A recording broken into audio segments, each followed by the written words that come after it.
Hey guys, what's going on? Inception here and welcome to another video. Ladies and gentlemen, we have the new Theo Hernandez card to review today. Now, we're looking at a very solid left back in all fairness. He actually has all like the meta requirements except for the high work rates, right? But he could still act like a high work rate of fullback in game, so who knows, right? In regards to Hernandez's card, ladies and gentlemen, we're looking at a card that is 6 foot tall, high-medium work rates with left foot being his preferred foot and 3-star skills with a 3-star weak foot. So obviously for the fullback position with the right stats, that is completely fine. In regards to traits, he does not have any, but it's the card stats that really matter on this card, right? So he has 96 acceleration with 99 sprint speed, obviously very good. You don't necessarily need to improve that.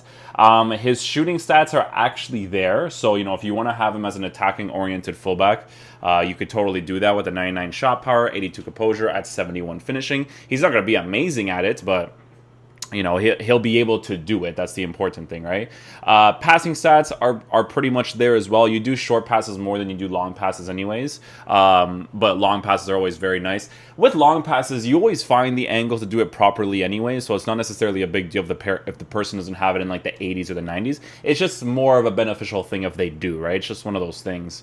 So passing stats pretty decent. Dribbling stats for the fullback position is going to be interesting to try out because of the fact that his balance is at a 77 with the 6 foot height, right? So that's something that we definitely need to test out on the card for sure. However, he does have 95 agility, ball control, dribbling, composure is all there. So I think the dribbling will be obviously good enough for the fullback position. Even in the CDM position, that's pretty solid. If it was an attacker, yeah, the balance would be annoying, but I feel like he's going to be like you know, like this kind of like physical presence fullback in that area anyway, so it's not really like a big deal.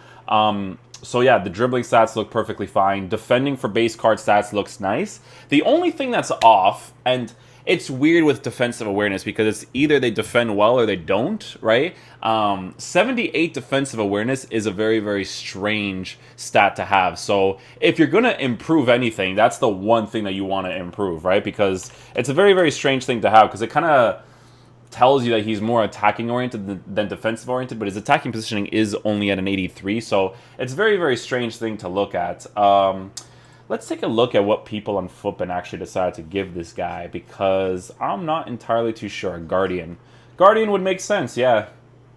Guardian would make the most sense. You improve his dribbling as much as possible, and you give him the plus 15 for defensive awareness. So yeah, that's we're gonna have to slap that right away. It's not something that you can. What else do people give him? Because the dribbling being improved in what? Ball controls at a plus 10 and the composure's at a plus 5. Okay, that's pretty nice actually. Sentinel, no, I don't care about Sentinel. He already has like a good physical presence. The jumping's not that relevant because, you know, crossing is not a crazy thing anyways, and improving his dribbling as much as possible could be an ideal situation. However, no. He needs that plus 15 for defensive awareness. Come on. All right, so we're going to give him a Guardian on the actual player because I think it makes the most sense, obviously. That way we can actually test out the card properly, right? So the way that we are going to be trying out this team is going to look like this. Sorry, I'm just like taking a look at the squad really quickly. Okay, cool. So we're going to be using the same 4-2-3-1 that we normally use, right? Nice little pressure on heavy touch on this bad boy. This is going to be set to 7. This is going to be set to 5. I did get these tactics from Ranners, and honestly, I've been really enjoying them. I think you need the right type of team for it as well, but regardless, I do think that they play pretty nicely. So we're just going to go ahead and change that. This is on stay back while attacking. Oh no, we're going to check these out on balance because we want to see if Hernandez is a good defensive-oriented player that actually comes back into position. Get into the box. You stay forward. Then you get into the box as well, and then you're on stay central, getting behind. No getting behind. It's freaking full birthday Griezmann. This card's amazing. Okay, cool. Yeah, so we'll just try him on the fullback position. We'll force some runs with him, see how fast he comes back in the defensive areas, because this plus 15 for defensive awareness is really important. So let's see how he plays in game. Okay, so we'll switch to the attacking tactics. Let's see how he dribbles on the ball. Pretty tall in game. Physical presence is definitely there as well. Agility is compensating for the balance. So the balance is not necessarily a huge important. The Guardian with the Guardian improving it to like a 99 agility is definitely going to help out a lot. You still notice the balance part of the card a little bit, but because he's a fullback, it's almost completely irrelevant because he's just going to be compensating in multiple areas anyway. So that's a pretty good start so far. What we want to do here now is we kind of want to force a run out of him here. Nice little fake shot, little dribble.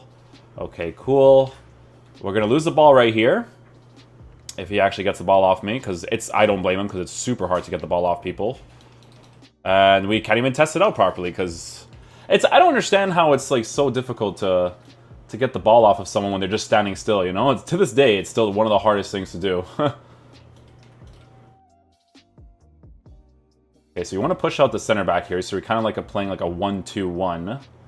Gonna do this, just want to see how he positions himself. Keeps marking the guy up top in all fairness. We switch in that exact moment with Mukiel, obviously very, very well balanced center back, but Theo Hernandez was positioned really well in all fairness to him. You know, very generic defending, it's what I expect him to do, to be fair. He went back into position pretty quickly. He started off from the right side because of the way that the ball went out and he was kind of like close to it.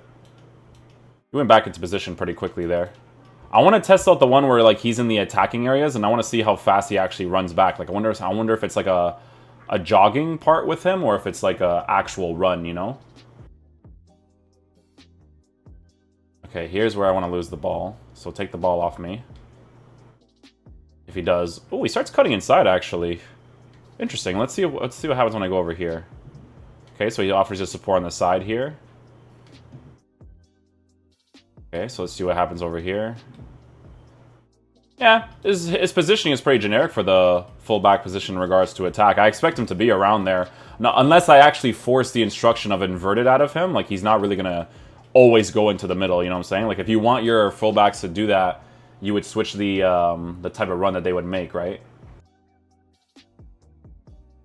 So I don't know if you guys will agree with this, right? But when it comes to fullbacks, I feel like if you pay this much money for fullbacks like this, unless it's for sentimental value, it's better to always have a fullback that has the high work rates in regards to meta. Now, not everybody is like this because there's pro players that use the high-medium work rate, so this is obviously down to opinion.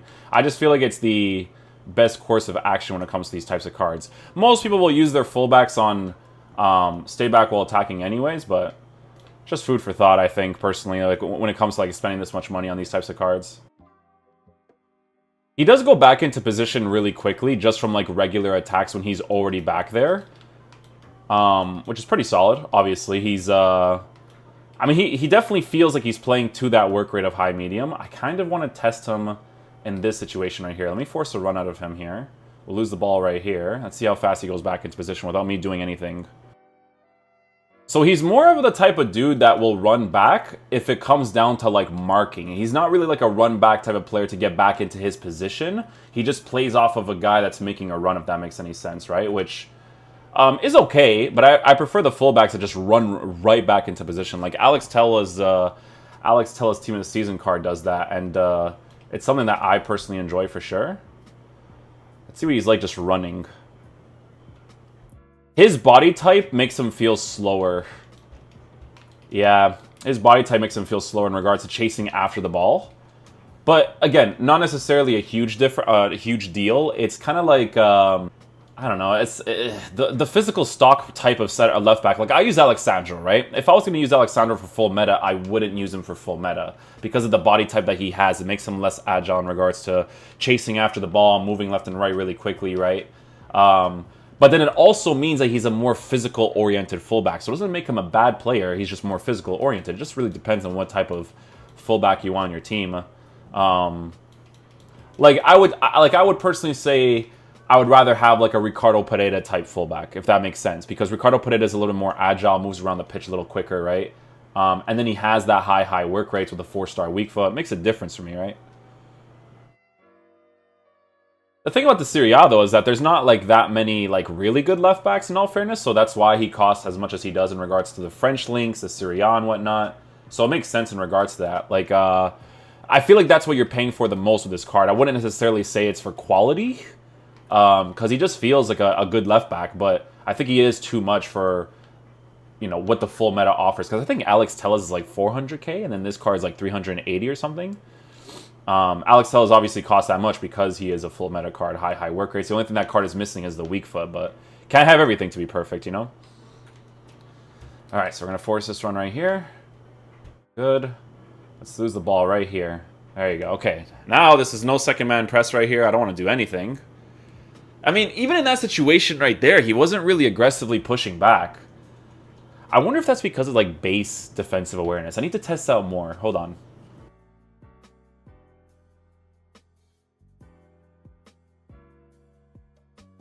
Alright, so we'll force this run right here with him. Cool beans, cool beans.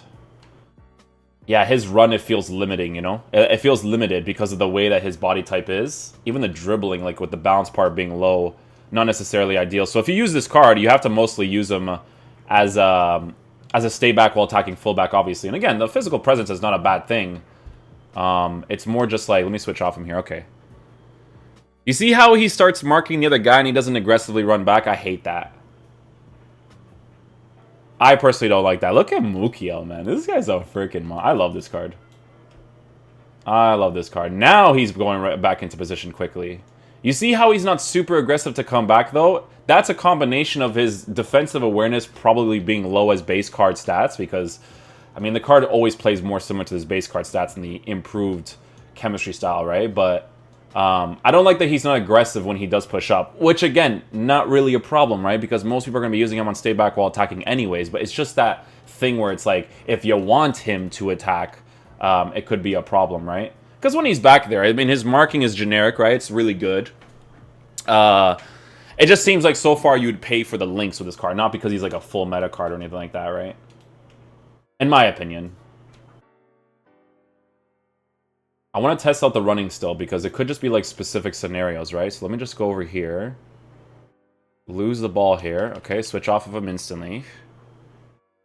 Yeah, you see how he's not aggressive? He's like, he marks the guy. The way that he runs back is that he marks. He doesn't just aggressively get back into position, right? He marks the dude. I like my fullbacks to just get, regardless of the people around them, they just get back into position, right? So it's a sucky thing with him for sure. So we have to 100% use this card on stay back while attacking, because we're just not gonna deal with that. You know, like it's not the type of dude that you're gonna want to do that.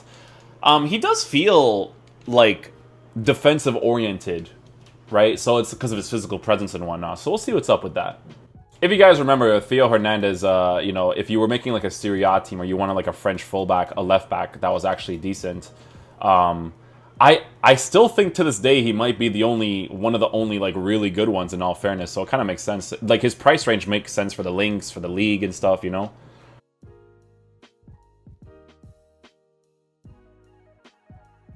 Yeah, he's a marking oriented defender, which is actually really good, because if someone starts to make a run behind him, he'll actually block that guy as quick as possible. So that's an actual really ideal situation, to be honest. So it's some of these things you kind of catch with some of these players, right? So because on the balanced instruction, he was doing that exact same thing, that's actually beneficial to have on the stay back while attacking in the left back position, because fullbacks naturally are higher up in the defensive areas, right? They're just naturally higher up. So because he's naturally higher up, at least he has that characteristic to see, oh, a guy's running behind me, let me go mark that dude instantly. So that's actually very, very important.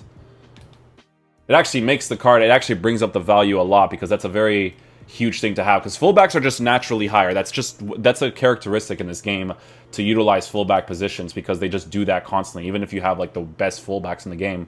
But having that specific thing where they actually go and mark the guy instantly is very, very important. Alright guys, so final verdict on the Hernandez card.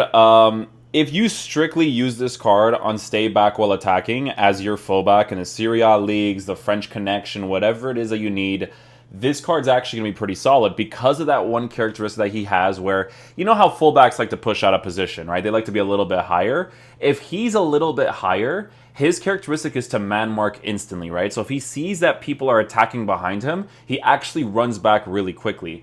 Don't expect him to run back quickly when you're using him on balanced instructions. He's not going to be that type of guy. He's not going to be like Alex Telles. He's not going to be like that Regulon objective card. So that characteristic is completely gone. However, most of the times you play this game is on, you know, you want to use your fullbacks on stay back while attacking. So that characteristic that he has of man marking is actually really solid. Now, regardless of the fact, right, you're still going to notice the balance being low on this card, for sure, but I still feel like he needs the Guardian chemistry style just because of the boost that he gets to defense and the boost that he gets to dribbling to compensate for the fact that his balance is at a 77. There's also engine. Could you, if you give him an engine... Defensive awareness needs to be improved, though. Yeah, no, it needs to be improved. I think the Guardian makes the most sense because of the plus 15 for defensive awareness. That plus 15 for defensive awareness might actually play hand-in-hand with his man-marking characteristic of him kind of like going back when he sees those runs in the defensive area. So I would still give him the Guardian chemistry style, guys. So for the price that you're paying for, I don't think he's worth that much. I think for the leagues, and what he offers in-game, maybe 300k. But it's because of those things that make him 300k, not necessarily the quality that he offers in game, if that makes any sense, right? So, but it makes sense for him to be around that price for now because he's a new card, right? So, hopefully you guys enjoy this video. I'm gonna go review Quadrado right now. Peace out, dudes. Love you guys.